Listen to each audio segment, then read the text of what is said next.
المرسلين وعلى آله وصحبه أجمعين أما بعد اللهم صل على سيدنا محمد وعلى آل سيدنا محمد وبارك وسلم عليه الله سبحانه وتعالى സാധുക്കളായ നമ്മെ എല്ലാവരെയും അവൻ പൊരുത്തപ്പെടുന്ന ഇബാദിന്റെ ഗണത്തിൽ ഉൾപ്പെടുത്തി അനുഗ്രഹിക്കുമാറാകട്ടെ. ശാരീരികമായി മാനസികമായി നമുക്കുള്ള എല്ലാ പ്രയാസങ്ങൾക്കും അല്ലാഹു ഖൈറായ ആജിലായ പരിഹാരം നൽകി അനുഗ്രഹിക്കട്ടെ. അവന്റെ പൊരുത്തത്തിലായി ദീനീ ഖിദ്മത്തിലായി ആഫിയത്തുള്ള ഹിമ്മത്തുള്ള ഇസ്സത്തുള്ള ദീർഘായുസ്സും നമുക്കും ബന്ധപ്പെട്ട എല്ലാവർക്കും അല്ലാഹു നൽകി അനുഗ്രഹിക്കട്ടെ. ആമീൻ യാ റബ്ബൽ ആലമീൻ. മഹാനായ ഇമാമുന നബവി റളിയല്ലാഹു അൻഹു, നമ്മളെല്ലാവരും ശാഫിഈ മദ്ഹബുകാരായ നമ്മൾ ഏറെ കടപ്പെട്ട വലിയ മഹാനാണ് ഇമാം ശാഫിഈ റഹ്മത്തുള്ളാഹി അലൈഹി. അല്ലാഹു സുബ്ഹാനഹു വ തആല ഏറെ ആദരിക്കുകയും ബഹുമാനിക്കുകയും ഔലിയാക്കളിൽ ഖുതുബ് എന്ന സ്ഥാനം അലങ്കരിക്കുകയും ചെയ്ത ആളാണ് ഇമാം നബവി റളിയല്ലാഹു അൻഹു. രാപ്പകൽ മുഴുക്ക ഇൽമിയായ സേവനം, മറ്റൊരു ചിന്തയും ഇല്ല. 40 ചില്ലാനം വർഷമാണ് മഹാനവറുകൾ ആകെ ജീവിച്ചത്. വിവാഹം ചെയ്തില്ല. വിവാഹം ചെയ്യാൻ മഹാനവറുകൾക്ക് സമയം ലഭിച്ചില്ല എന്ന് പറയാം. രാവും പകലും ഇൽമുമായി ബന്ധപ്പെട്ട സേവനങ്ങളാണ്. കിതാബ് എഴുതുന്നു, അത് ദർസ് നടത്തുന്നു, അതുമായി ബന്ധപ്പെട്ട വളരെ ശ്ലാഘനീയമായ സേവനങ്ങളാണ് ഇമാം നബവി റളിയല്ലാഹു അൻഹുവിന്റെ ജീവിതം മുഴുക്ക കാണാൻ കഴിയുന്നു. ശാഫിഈ മദ്ഹബുകാരായ നമ്മൾ ഏറെ കടപ്പെട്ടയാളാണ്. നമ്മുടെ മദ്ഹബിന്റെ മുഹദ്ദിസ് ആണ് ഇമാം നബവി റഹ്മത്തുള്ളാഹി അലൈഹി. അല്ലാഹു സുബ്ഹാനഹു വ തആല അവിടത്തേക്ക് വലിയ ദറജ നൽകി. സാധാരണ നമ്മൾ പറയും, ഒരാൾ മരണപ്പെട്ടു പോയാൽ അയാളെ എല്ലാ കർമ്മങ്ങളും നിശ്ചലമാക്കുകയാണ്. 3 കാര്യങ്ങൾ ഒഴിച്ച്. ഒന്ന്, ആദ്യം പറയുക അയാൾക്ക് വേണ്ടി ദുആ ചെയ്യുന്ന സ്വാലിഹായ സന്താനം. കല്യാണം കഴിക്കാത്തത് കൊണ്ട് ഇമാം നബവി റളിയല്ലാഹു അൻഹുവിന് സുൽബിന്റെ മക്കളില്ല. തന്റെ മുസ്ലിമിൽ നിന്നും പിറവി കൊണ്ട മക്കളില്ല ദുആ ചെയ്യാൻ. പക്ഷെ മഹാനവറുകൾക്ക് അല്ലാഹു സുബ്ഹാനഹു വ തആല ഖിയാമത്ത് നാൾ വരെ രാപ്പകൽ ഭേദമന്യേ നിരന്തരം ദുആ ചെയ്യാൻ ഒരു വലിയ സമൂഹത്തെ അല്ലാഹു സുബ്ഹാനഹു വ തആല സൃഷ്ടിച്ചു. നമ്മുടെ എല്ലാം നാടുകളിലുള്ള ദർസുകളിൽ രാവിലെ ആരംഭിക്കുന്ന കിതാബ് മിക്കവാറും റിയാദുസ് സ്വാലിഹീനായി ഇമാം നബവി റളിയല്ലാഹു അൻഹുവിന്റെ ഒരു ചെറു ഹദീസ് സമാഹാരമാണ്. അങ്ങനെ നമ്മുടെ ദർസുകളിലും കോളേജുകളിലും മഹാനവറുകളെ മിൻഹാജ് അടക്കം ധാരാളം കിതാബുകൾ നിരന്തരമായി പഠന വിധേയമാക്കപ്പെട്ടുകൊണ്ടിരിക്കുകയാണ്. എപ്പോഴും ഈ സമുദായം ഇമാം നബവി റളിയല്ലാഹു അൻഹുവിനെ ഓർക്കുകയും പറയുകയും അവിടത്തേക്ക് വേണ്ടി ദുആ ചെയ്യുകയും ചെയ്തുകൊണ്ടിരിക്കും. അങ്ങനെ ധാരാളം ഇമാമുകൾ, ഇമാം ഗസ്സാലി റളിയല്ലാഹു അൻഹു, അവരൊക്കെ ഈ സമുദായത്തിന്റെ മാനസങ്ങളിൽ സ്ഥിരപ്രതിഷ്ഠ നേടുകയും നിരന്തരമായ പ്രാർത്ഥനകൾക്ക് അവർ വഴിയാകുകയും ചെയ്തത് വലിയ പർവ്വത സമാനമായ സമ്പത്ത് കൊണ്ടല്ല, അതല്ലെങ്കിൽ മറ്റു സ്ഥാനമാനങ്ങളെ കൊണ്ടല്ല. അല്ലാഹുവിന്റെ നൂറായ ഇൽമ് ആ വഴിയിൽ നിഷ്കളങ്കമായ സേവനങ്ങൾ അർപ്പിക്കുകയും അല്ലാഹു സുബ്ഹാനഹു വ തആല ആ മേഖലയിൽ അതുല്യമായ അംഗീകാരം നൽകി അനുഗ്രഹിക്കുകയും ചെയ്തു എന്നതുകൊണ്ട് മാത്രം. ഞാൻ വിശദമായി പറയുന്നില്ല. ആ ഇമാം നബവി റളിയല്ലാഹു അൻഹു ധാരാളം മസലകൾ ഇടകീറി പരിശോധിച്ച് നമ്മുടെ മുന്നിൽ ഇങ്ങനെ വെച്ചു തന്നു. അപ്പൊ പണ്ഡിതന്മാർക്കിടയിൽ സ്വാഭാവികമായി അഭിപ്രായ വ്യത്യാസങ്ങൾ ഉണ്ടാവും. മസലകളിൽ ഒരു പണ്ഡിതൻ പറഞ്ഞത് തന്നെ മറ്റേ പണ്ഡിതൻ പറഞ്ഞുകൊള്ളണം എന്നില്ല. ഇൽമുള്ള ആളുകളെ സംബന്ധിച്ചാ പറയുന്നത്. സാധാരണക്കാർ അങ്ങനെയുള്ള തർക്ക വിഷയങ്ങളിൽ കക്ഷി ചേരേണ്ട ആളുകളല്ല. ഓതിപ്പടിച്ച് വിവരമുള്ള ആളുകൾക്ക് മസലകളിൽ അഭിപ്രായ വ്യത്യാസം ഉണ്ടാകും. ഉദാഹരണം പറഞ്ഞാൽ, നോമ്പുകാരനായ ഒരാൾ നോമ്പുകാരനായിരിക്കെ പകലിൽ ഇഞ്ചക്ഷൻ ചെയ്യുന്നതിന്റെ മസല, മസ്ജിദിലേക്കാണ് ഇഞ്ചക്ഷൻ ചെയ്യുന്നത് എങ്കിൽ നോമ്പിന് യാതൊരു തകരാറില്ല. തുറക്കപ്പെട്ട ദ്വാരങ്ങളിലൂടെ തടിയുള്ള വലതും അകത്തേക്ക് പ്രവേശിക്കാം. ഇവിടെ ദ്വാരമൊന്നുമില്ല. മസ്ജിദിന്റെ വിഷയത്തിന് പ്രശ്നമല്ല. ഞരമ്പിലേക്കാണ് ആ ഇഞ്ചക്ഷൻ എങ്കിൽ നോമ്പ് മുറിയുമോ ഇല്ലേ? നമ്മുടെ ഉലമാക്കൾക്കിടയിൽ 2 പക്ഷമുണ്ട്. ഒരു വലിയ പക്ഷം പറയുന്നത് നോമ്പ് മുറിയും. കാരണം ഞരമ്പിന് കർമ്മശാസ്ത്രം പറയുന്ന ഉള്ളുകൊണ്ട് അതുകൊണ്ട് മുറിയും. എന്നാൽ വലിയ ഒരു പക്ഷം പറയുന്നത് നോമ്പ് മുറിയൂല, ഞരമ്പിനപ്പറയുന്ന ഉള്ളില്ലാന്ന്. അപ്പൊ കണ്ടോ, അപ്പൊ ഇത് പണ്ഡിതന്മാർക്കിടയിലുള്ള ഒരു ഖിലാഫ, അഭിപ്രായ വ്യത്യാസമാണ്. അത് ഉസ്താദുമാർക്കും ശിഷ്യന്മാർക്കും ഇടയിലുണ്ടാകും, പണ്ഡിതന്മാർക്കിടയിലുണ്ടാകും. അപ്പൊ അങ്ങനെ പല വിഷയങ്ങളിലും അഭിപ്രായ വ്യത്യാസങ്ങൾ ഉണ്ടാവാം. ഇമാം നബവി റളിയല്ലാഹു അൻഹു വലിയ മുഹഖിഖാണ്, ഫഖീഹാണ്, വലിയ മഹാനവറുകൾ ഒരു മസല പറഞ്ഞു. അതെന്താണ്? താടിയും മീശയും മുളക്കാത്ത കാണാൻ ചന്തമുള്ള കുമാരന്മാർ ചെറിയ കുട്ടികളെ മുഖത്തേക്ക് വികാരത്തോടെ നോക്കൽ ഏതായാലും ഹറാമാണ്. താടിയും മീശയും മുളക്കാത്ത അമൃതിന് അറബിയിൽ പറയും മുർദുകൾ. അങ്ങനെയുള്ള കുട്ടികളെ മുഖത്തേക്ക് വൈകാരിക ചിന്തയോടുകൂടെ നോക്കൽ ഏതായാലും ഹറാമാണ്. വികാരമില്ലാതെ തന്നെ നോക്കൽ ഹറാമാണെന്നാണ് ആര് പറഞ്ഞത്? ഇമാം നബവി റഹ്മത്തുള്ളാഹി അലൈഹി പറഞ്ഞു. അതിന് ഒരുപാട് പണ്ഡിതന്മാർ പിന്താങ്ങുകയും ചെയ്തു. എന്നാൽ ആ വിഷയത്തിൽ ഭിന്നസ്വരമുണ്ട്, അഭിപ്രായ വ്യത്യാസമുണ്ട്. ഒരുപാട് ആളുകൾ പറഞ്ഞു വികാരമുണ്ടെങ്കിലേ നോക്കൽ ഹറാമുള്ളൂ, അല്ലെങ്കിൽ കുഴപ്പമില്ല. പക്ഷെ ഈ വിഷയത്തെ അധികരിച്ച് ഇമാം നബവി റളിയല്ലാഹു അൻഹുവിനെ വളരെ താഴ്ത്തി കിട്ടുന്ന രീതിയിൽ അക്കാലത്ത് ഒരു വലിയ പണ്ഡിതൻ സംസാരിച്ചു. ഞാൻ അദ്ദേഹത്തിന്റെ പേര് മനഃപൂർവ്വം വിസ്മരിക്കുകയാണ്. വലിയ മഹാനാണ്. ശാഫിഈ മദ്ഹബിലെ തന്നെ വലിയ വാള്യങ്ങളുടെ ഗ്രന്ഥങ്ങൾ എഴുതിയ ആളാണ് അദ്ദേഹം. വലിയ മഹാനാണ്, വലിയ മഹാൻ. അദ്ദേഹം ഇമാം നബവി റളിയല്ലാഹു അൻഹുവിനെ അഭിപ്രായ വ്യത്യാസത്തിന്റെ പേരിൽ നിശിതമായി വിമർശിച്ചു. വിമർശനം ആകാം, പക്ഷെ അത് പരസ്പര ബഹുമാനത്തിന്റെ സീമകൾ മറികടക്കാൻ പാടില്ല. അതിനൊരു ഹെഡ് ഉണ്ടാവും. ഇവിടെ എല്ലാവരും ഒരേ അഭിപ്രായത്തിലാവണമെന്ന് പറഞ്ഞാൽ നടക്കൂല. അഭിപ്രായ വ്യത്യാസങ്ങൾ ഉണ്ടാവാം, പക്ഷേ പ്രതിപക്ഷ ബഹുമാനം കാത്തു സൂക്ഷിക്കണം. ഇമാം നബവി തങ്ങൾ അല്ലാഹു ആദരിച്ച വലിയ മഹാനാണ്. ഇദ്ദേഹം ഇമാം നബവി തങ്ങളെ പല നിലക്കും വിമർശിച്ചു. അങ്ങനെ അദ്ദേഹം മരണപ്പെട്ടു. ഇമാം ഇബ്നു ഹജർ തങ്ങൾ എഴുതിയ കഥയാണ് ഞാൻ ഈ പറയുന്നത്. അദ്ദേഹം മരണപ്പെട്ടപ്പോൾ ജനങ്ങൾക്ക് എന്താ സങ്കടം. കാരണം ഒരു പണ്ഡിതൻ മരിക്കുക എന്ന് പറഞ്ഞാൽ ചെറിയ കാര്യമല്ല. ഇവിടെ ഈ ലോകത്തിന്റെ നിലനിൽപ്പ് ഇൽമു കൊണ്ടാണ്. ഇൽമില്ലെങ്കിൽ ഈ ലോകമില്ല. ഇവിടെ ഹലാലേത് ഹറാമേത് എന്ന് നമുക്ക് വിവേചിച്ചു തരുന്നത് ആലിമീങ്ങളാണ്. അപ്പൊ അവരിവിടെ ഉണ്ടാവണം, അവരെ വളർത്തണം. അപ്പോ ഇദ്ദേഹം മരണപ്പെട്ടു പോയപ്പോൾ ജനങ്ങൾക്കൊക്കെ ഭയങ്കര പ്രയാസം. അങ്ങനെ എല്ലാവരും വലിയ ജനക്കൂട്ടം അദ്ദേഹത്തിന്റെ ജനാസക്കരികിൽ ഇങ്ങനെ തിങ്ങി നിൽക്കുകയാണ്. ആ സമയത്ത് ഇമാം കുർദി എഴുതുകയാണ്, ഒരു വലിയ പൂച്ച അല്ലെങ്കിൽ പൂച്ചയെ പോലെയുള്ള ഒരു വലിയ ജീവി അതിങ്ങ് കടന്നു വന്നു. ഈ ജനങ്ങളുടെ അണികളെ ഭേദിച്ച് ആ വലിയ ജീവി ഇങ്ങനെ വരികയാണ്. ആ ജീവി ഇങ്ങനെ അടുക്കും തോറും ഈ വലിയ മഹാൻ മരണപ്പെട്ട് മയ്യിത്തായി കിടക്കുകയാണല്ലോ, അദ്ദേഹത്തിന്റെ വായ ഇങ്ങനെ തുറന്നു പിടിക്കുകയാണ്. വായ ഇങ്ങനെ തുറക്കുന്നു. ആ ജീവി വന്ന് ഇദ്ദേഹത്തിന്റെ വായിൽ നിന്ന് ആ നാവ് കടയോടെ പിഴുതത് കൊണ്ടുപോയി എന്നാണ്. ജനങ്ങളൊക്കെ സ്തംഭരായിരുന്നു, ഈ വെടിയുള്ള പോലെ. ഒരാൾക്കും ഒന്നും പറയാൻ കഴിയുന്നില്ല. ഇമാം കുർദി എഴുതുന്നു, ഇമാം ഇബ്നു ഹജർ സബത്തിൽ എഴുതുന്നു, അക്കാലത്തെ പണ്ഡിതന്മാര് പറഞ്ഞു ഇമാം നബവി റളിയല്ലാഹു അൻഹുവിനെതിരെ നാക്കെടുത്തതിന്റെ ഗുരുത്തക്കളാണ്, വേലയെടുത്തതിന്റെ ഗുരുത്തക്കളാണ്. ഞാൻ ഈ സംഭവം പറഞ്ഞു. അല്ലാഹു ആദരിച്ചവരെ നമ്മൾ ആദരിക്കുക. ആദരവിന് നമുക്ക് ചില മാനദണ്ഡങ്ങളുണ്ടാവും. ആ മാനദണ്ഡം അത് ചുരുട്ടിയിട്ട് കീശയിൽ നമ്മൾ വെക്കണം. ശർഅ് ഒരാളെ ബഹുമാനിക്കാൻ എന്താ പറഞ്ഞ മാനദണ്ഡം, അതാണ് നോക്കേണ്ടത്. ഇൽമുള്ള ആളുകൾക്ക് ബഹുമാനമുണ്ട്. ഇൽമു അല്ലാഹുവിന്റെ നൂറാണ്. ഇവിടെ ഇൽമി മേഖലയിൽ സേവനം ചെയ്യുന്ന ആളുകൾ മറ്റു പലരും മേടിക്കുന്ന വലിയ അക്കങ്ങളുള്ള ശമ്പളമുള്ള ജോലി എടുക്കാൻ അവർക്കറിയാം. ആ വഴിയിലേക്ക് അവർ പോകാതെ നിൽക്കുന്നത് എന്തുകൊണ്ടാണെന്നറിയോ? ഇൽമു ഇവിടെ പറയാൻ ആള് വേണം. അത് പരലോകത്ത് വലിയ ഷറഫുള്ള സംഗതിയാണ്. ഇൽമിനോളം ബഹുമാനമുള്ള ഒന്നും ഇവിടെ ഇല്ല. ഞാൻ ഖുത്ബയിൽ ഓതിപ്പോയതാ. ഇൽമെന്ന് പറഞ്ഞാൽ അംബിയാഇന്റെ അനന്തരമാണ്. ഇമാമുകൾ പറയുന്നു സമ്പത്ത് എന്ന് പറഞ്ഞാൽ ഫറോവയുടെ ഫിർഔനിന്റെ ഫറാഇനത്തിന്റെ അനന്തരമാണ്. അംബിയാക്കൾ ഇവിടെ സമ്പത്തുകൾ അനന്തരമാക്കി പോയിട്ടില്ല. ലം യുബദ്ദിസു ദീനാറൻ വലാ ദിർഹമൻ, അവര് വെള്ളിയോ സ്വർണമോ അനന്തരമാക്കി വെച്ചിട്ടില്ല. ലാകിൻ വറസുൽ ഇൽമ, അവർ ഇവിടെ അനന്തരമായി വെച്ചുപോയത് ഏതാണ്? ഇൽമാണ്.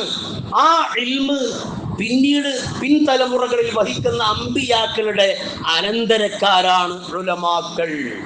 അമ്പിയാക്കളുടെ അനന്തരക്കാരാണ് ഉലമാക്കൾ. അവർക്ക് വലിയ ബഹുമാനമുണ്ട്. ആദം നബി അലൈഹിസ്സലാത്തു വസ്സലാമിന് മലക്കുകൾ സുജൂദ് ചെയ്ത രംഗം നമ്മൾ സൂറത്തുൽ ബഖറയുടെ ആമുഖത്തിൽ ഓതുന്നു, വെള്ളിയാഴ്ച ഓതുന്ന അൽ കഹ്ഫിലും പറയുന്നു.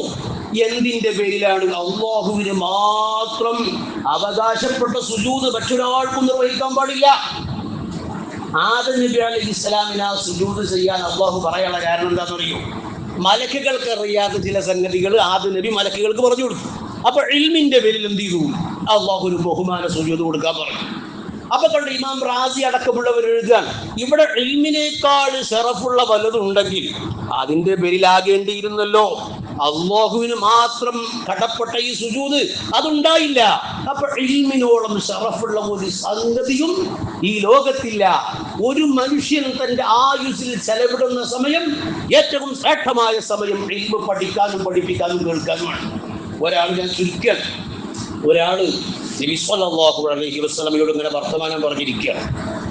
നബി തങ്ങളുമായിട്ട് ഇങ്ങനെ സംസാരിച്ചിരിക്കുന്ന സമയത്ത് പെട്ടെന്ന് മഹാനായ ജിബ്രീൽ അലൈഹിസ്സലാത്തു വസ്സലാം വന്നു. എന്നിട്ട് പറഞ്ഞു, നബിയെ, ഇയാൾ മരിക്കാനായിട്ടുണ്ട്, എളുപ്പം മരിക്കും, ഇയാളെ റൂഹ് പിടിക്കാനുള്ള ഓർഡർ വന്നിട്ടുണ്ട്. നബി തങ്ങൾ അദ്ദേഹത്തോട് അത് പറഞ്ഞു. നമ്മളാണ് എന്തേക്കാര അവസ്ഥ, നമ്മളപ്പോ തന്നെ കഴിഞ്ഞിട്ടുണ്ടോ എവിടെ പണി, ഇയാൾ മരിക്കാൻ പോവുകയാണ്. അപ്പൊ അയാൾ ചോദിച്ചു, യാ റസൂലല്ലാഹ്, ഞാനിപ്പോ മരണത്തെ നേരിടാൻ പോവുകയാണല്ലോ, ഈ സമയത്ത് മരണം എന്നെ തേടിയെത്തുന്ന സമയത്ത് ഞാൻ എന്ത് അമലുമായിട്ടാണ് ബന്ധപ്പെടേണ്ടത്? ഖുർആൻ ഓതുകയാണോ വേണ്ടത്? ദിക്ർ ചൊല്ലാണോ വേണ്ടത്? നിസ്കരിക്കുകയാണോ വേണ്ടത്? എന്താ വേണ്ടത്? നബി തങ്ങൾ ഒരൊറ്റ മറുപടി, ഇഷ്തഖിൽ ബിത്തഅല്ലും, ഇൽമ് പഠിച്ചുകൊണ്ട് ജോലി ചെയ്യിക്കോ. ഒരു മനുഷ്യൻ മരണത്തെ വരവേൽക്കുന്ന ഏറ്റവും ശ്രേഷ്ഠമായ രംഗം ഇൽമുമായി നിരതമാകുക എന്നുള്ളതാണ്. അപ്പൊ അത്ര ഷറഫുള്ള ഒരു പണിയാണിതെന്ന് അറിയുന്നത് കൊണ്ടാണ് അതിനേക്കാൾ വലിയ അക്കങ്ങളുള്ള ശമ്പളം കിട്ടും, മറ്റു പല സൗകര്യങ്ങളും കിട്ടും. അതിനൊക്കെ ആഫിയത്തും ത്വാഖത്തുള്ള ആളുകൾ ഈ മേഖലയിലുണ്ടല്ലോ. അവർ ഇവിടെ നിൽക്കുന്നത് എന്തുകൊണ്ടാണ്? ഇത് അല്ലാഹുവിന്റെ നൂറാണ്. അതിനൊരു മധുരണ്ട്. ആ മധുരം കിട്ടിയവർക്കതറിയാം. അപ്പൊ അവരെ ബഹുമാനിക്കാൻ കടപ്പെട്ട ആളുകളാണ് നമ്മൾ. അവരെ അംഗീകരിക്കുകയും ബഹുമാനിക്കുകയും അവർക്ക് വേണ്ട സൗകര്യങ്ങളൊക്കെ ചെയ്തു കൊടുക്കാൻ കടപ്പെടുകയും ചെയ്ത ആളുകളാണ് നമ്മൾ. അവർക്കെതിൽ നമ്മുടെ വാക്കോ ചിന്തയോ കയ്യോ പൊങ്ങിക്കഴിഞ്ഞാൽ, ഇമാം നവവിയെ പറ്റി പറഞ്ഞത് ചെറിയ ആളല്ല, സാധാരണക്കാരനല്ല, ഓതിപ്പടിച്ച് ദർസ് നടത്തി വാള്യങ്ങളുള്ള കിതാബ് എഴുതിയാണ്. അദ്ദേഹത്തിന് പറ്റിയതാണ്. ആർക്കും തടയാൻ കഴിയില്ല. ജീവിതത്തിൽ വരുന്ന വലിയ പരാജയം എന്ന് പറഞ്ഞാൽ എന്തായിരിക്കും അറിയും? പലർക്കും ബിസിനസ് തകരും, പലർക്കും എന്ത് ചെയ്താലും ഡ്രസ് പിടിക്കൂല, പലരും മക്കൾ വഴി പലരും വലിയ പരീക്ഷണങ്ങളിൽ അകപ്പെടും. എന്തുകൊണ്ടാണ്? ഇങ്ങനെയുള്ള ആലിമീങ്ങൾക്കെതിൽ സംസാരിച്ചിരിക്കും. ഇപ്പൊ മിനിയാന്നൊരു വീഡിയോ നമ്മൾ ആകെ കണ്ടു.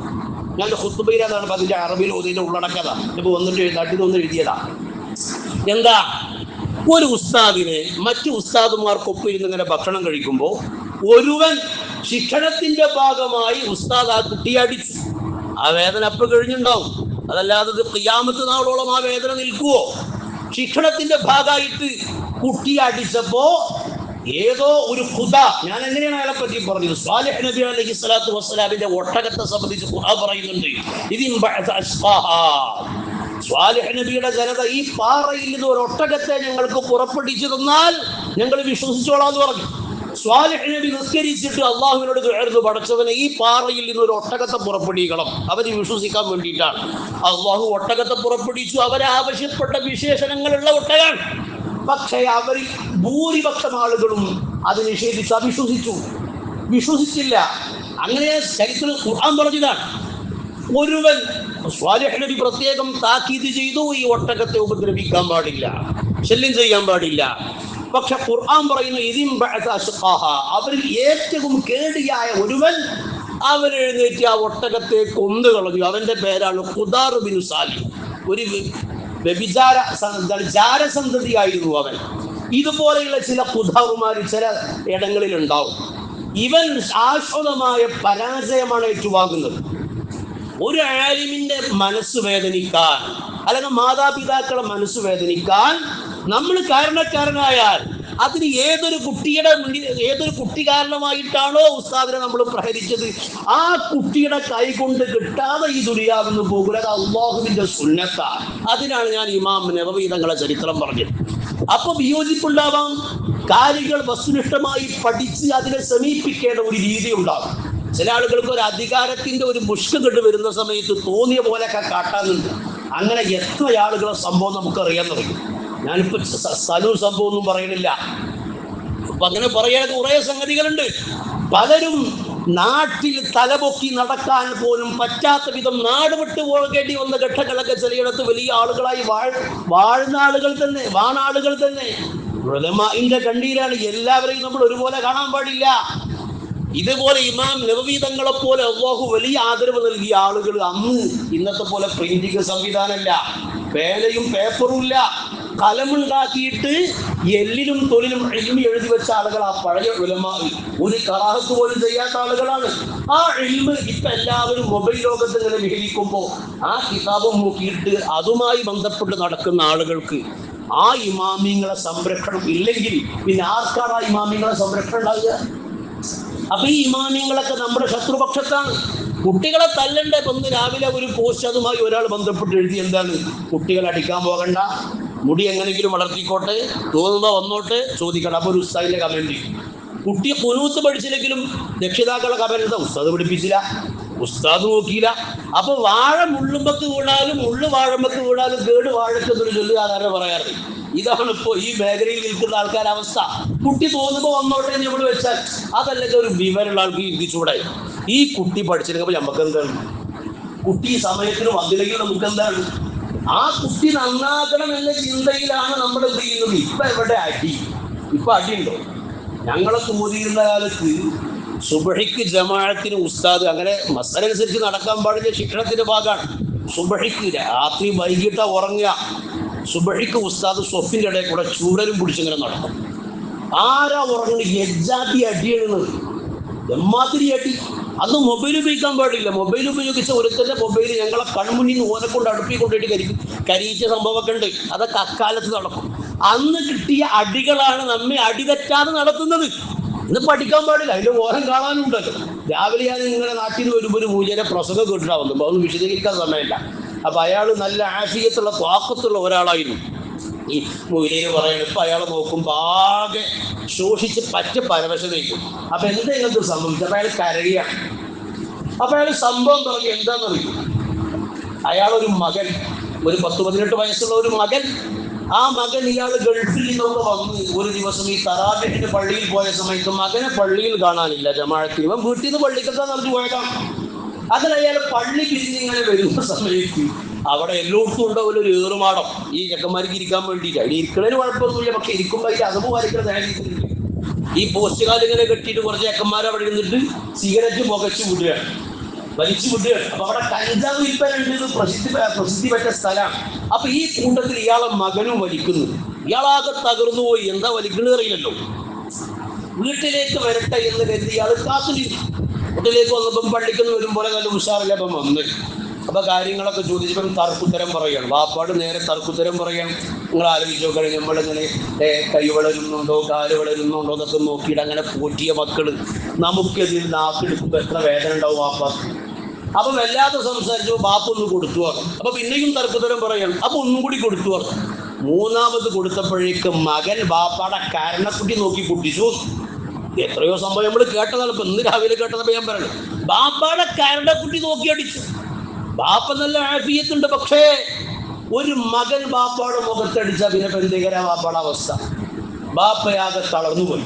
അപ്പൊ ഇത് കേട്ടപ്പോ ഈ ഉസ്താദിന് ഭയങ്കര സങ്കടമായി.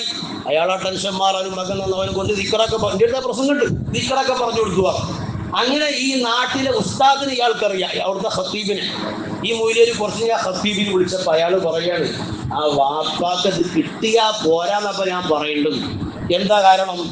ഈ ഗൾഫിൽ നിന്ന് വരുന്നതിന് മുമ്പത്തെ വരവുണ്ടല്ലോ, അന്ന് ഇയാൾ വന്ന സമയത്ത് ഈ മകൻ മദ്രസയിൽ കളിക്കാത്ത കുരുത്തക്കെടില്ല. അതൊക്കെ പിന്നെ കുട്ടികൾ പലരും പല സ്വഭാവം ഇവിടെ മാനേജ് ചെയ്യാനാണ് ഉണ്ടാവും. ഭയങ്കര കുരുത്തക്കെട്, ബാക്കിയുള്ള കുട്ടികൾക്ക് പോലും ശല്യം ഉണ്ടാക്കുന്ന രീതിയിൽ. അപ്പൊ ഒന്ന് കൊടുക്കണല്ലോ, കൊടുക്കുക. അതിൽ ഇവരം കെട്ട് പുസ്തകമൊക്കെ എടുത്ത് മദ്രസയിൽ നിന്നിട്ട് ഇറങ്ങി തെറിച്ചു പോയി. പിന്നെ ഇയാൾ കെട്ട് വന്നിട്ട് മറ്റുള്ള ഉസ്താദുമാർക്കും കുട്ടികൾക്കും മുന്നിൽ വെച്ചിട്ട് ഇന്നെ പറയാത്ത ഒരു അസഭ്യം തെറിയില്ല.